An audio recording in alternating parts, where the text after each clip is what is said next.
નમસ્કાર વિદ્યાર્થી મિત્રો, હું છું પીએમ સર શ્રી ગણેશ ક્લાસીસમાં દરેક વિદ્યાર્થીનું સ્વાગત છે. વિદ્યાર્થી મિત્રો, જ્યારે સૌરાષ્ટ્ર યુનિવર્સિટીની એક્ઝામ હોય છે ત્યારે આપણે તેને લગતા મોસ્ટ ઇમ્પોર્ટન્ટ ક્વેશ્ચન છે એ દર વખતે મૂકીએ છીએ.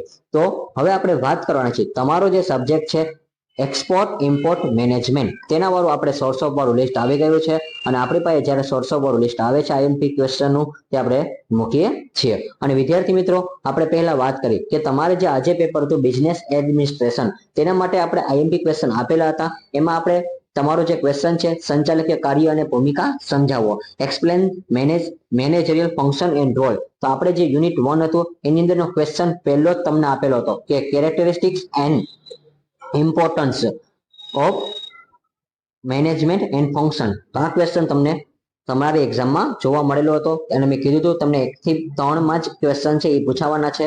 ત્યાર પછી આપણે જે સેકન્ડ ક્વેશ્ચન છે કે નિર્ણયકરણની મુખ્ય પદ્ધતિઓની સમજાવો, એટલે કે explain the main method of decision making, એ આપણા યુનિટ 2 નો 5મો ક્વેશ્ચન હતો. ત્યાર પછી સત્તા સોંપણીના માર્ગદર્શનના સિદ્ધાંતો સમજાવો, એટલે explain the guiding principles of delegation of authorities, જે આપણું યુનિટ 3 હતું એનો ક્વેશ્ચન પહેલો જ હતો. ત્યાર પછી નેક્સ્ટ આપણે વાત કરી કે પ્રેરણાનો અર્થ આપી પ્રેરણાનું મહત્વ સમજાવો, એક્સપ્લેન ધ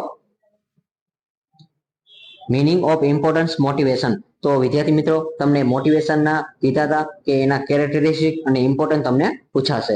અને ત્યાર પછી લાસ્ટમાં એક ક્વેશ્ચન મેં કીધો હતો તમને કે 21 સેન્ચુરી વાળો ક્વેશ્ચન તમારા એક્ઝામમાં આવશે ને આવશે, જે તમને દરેક વિદ્યાર્થીને જોવા મળેલો છે. તો વિદ્યાર્થી મિત્રો, આવી રીતે ત્યારે એક્ઝામ આવે છે ત્યારે આપણે મોસ્ટ ઇમ્પોર્ટન્ટ ક્વેશ્ચન આપીએ છીએ અને વિડીયોને તમે અંત સુધી જોજો. જે ક્વેશ્ચન કહું છું નોટ ડાઉન કરજો અને નોટ ડાઉન કરેલા ક્વેશ્ચન પહેલા પ્રાયોરિટી આપજો. ત્યાર પછી ટાઈમ મળે છે તો એક્સ્ટ્રા પણ ક્વેશ્ચન એકવાર અચૂકપણે તમારે કરી લેવા. તો હવે question number 1, the importance of the export for economics growth should be briefly conserve. આર્થિક વિકાસ માટે નિકાસના મહત્વને ટૂંકમાં ઉલ્લેખ કરો. તો ક્વેશ્ચન નંબર 1 છે વિદ્યાર્થી મિત્રો, ખાસ ઇમ્પોર્ટન્ટ છે અને આ ક્વેશ્ચન ખાસ તમે કરીને જોજો. ત્યાર પછી question number 2, define the process of export order. નિકાસ ઓર્ડરની પ્રક્રિયા વ્યાખ્યાયિત કરો. તો ક્વેશ્ચન નંબર 1 ને 2 વિદ્યાર્થી મિત્રો એક સાથે પણ તમને પૂછી શકે છે, તો નોટ ડાઉન કરજો. ક્વેશ્ચન નંબર 1 ને 2 એક સાથે પણ પૂછી શકે છે. ત્યાર પછી question number 3, exim exim import and export process in the short note. તો અહીંયા તમારે શોર્ટમાં પૂછવાનું છે કે એક્ઝિમ, અહીંયા નિકાસની પ્રક્રિયા તમારે સમજાવવાની છે. તો વિદ્યાર્થી મિત્રો ખાસ યાદ રાખજો, ક્વેશ્ચન નંબર 3 તમારા માટે ખૂબ ઇમ્પોર્ટન્ટ ક્વેશ્ચન રહેશે, જેની પ્રોસેસ તમારે પૂછાવાની છે. કાલના પેપરમાં તમને પ્રોસેસ ડેફિનેટલી જોવા મળશે. ત્યાર પછી question number 4, write a brief note on export finance shipment. નિકાસ ફાઇનાન્સ શિપમેન્ટ પર ટૂંક નોંધ લખો. ત્યાર પછી question number 5, registrar export discuss information on the system. રજિસ્ટ્રાર નિકાસકાર સિસ્ટમ પર માહિતીની ચર્ચા કરો. તો ક્વેશ્ચન નંબર 5 પણ તમારા માટે ઇમ્પોર્ટન્ટ છે. ત્યાર પછી question number 6, explain the plan of duties or tax duties on export production. નિકાસ ઉત્પાદન પર ડ્યુટી અને અથવા કરવેરા માટેના વ્યાજનો સમજાવો. તો આ બંનેનો ડિફરન્સ છે, એકવાર ખાસ કરીને જોજો તો તમને પૂછાઈ શકે છે. ત્યાર પછી question number 7, discuss the Indian custom electronic gate. ભારતીય કસ્ટમ ઇલેક્ટ્રોનિક ગેટની ચર્ચા કરો. ત્યાર પછી question number 8, discuss the Indian custom system.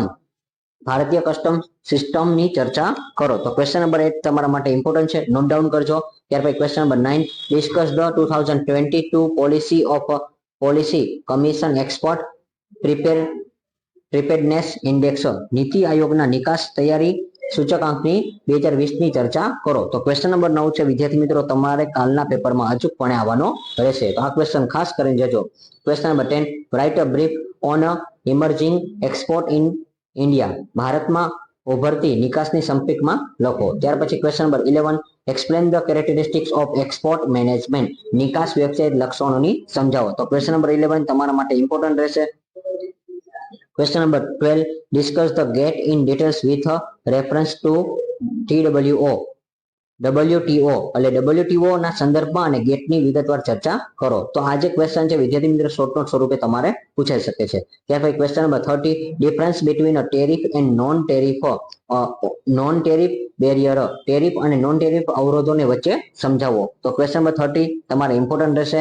ત્યાર પછી question number 40 step for conducting export transaction, નિકાસ વ્યવહારમાં પગલાં ભરવા માટે 14 પગલાં તમારે ધ્યાનમાં રાખવાના છે. ત્યાર પછી question number 50 features and types of marine insurance policy, દરિયાઈ વીમા પોલિસી વિશેષતાઓ અને તેના પ્રકાર તમારે જણાવવાના છે. તો ક્વેશ્ચન નંબર 50 તમારા માટે મોસ્ટ ઇમ્પોર્ટન્ટ ક્વેશ્ચન રહેશે.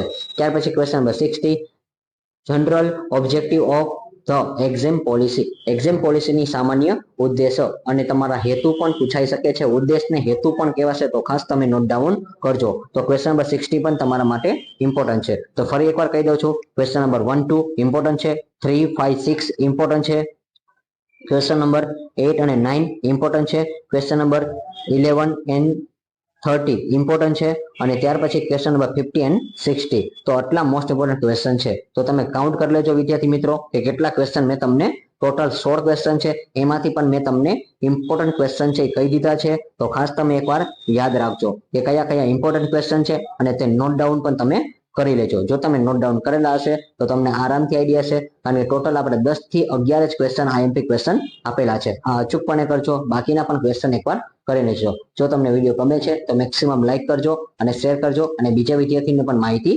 પહોંચાડજો. Like this video, share this video, follow with Shri Ganesh classes.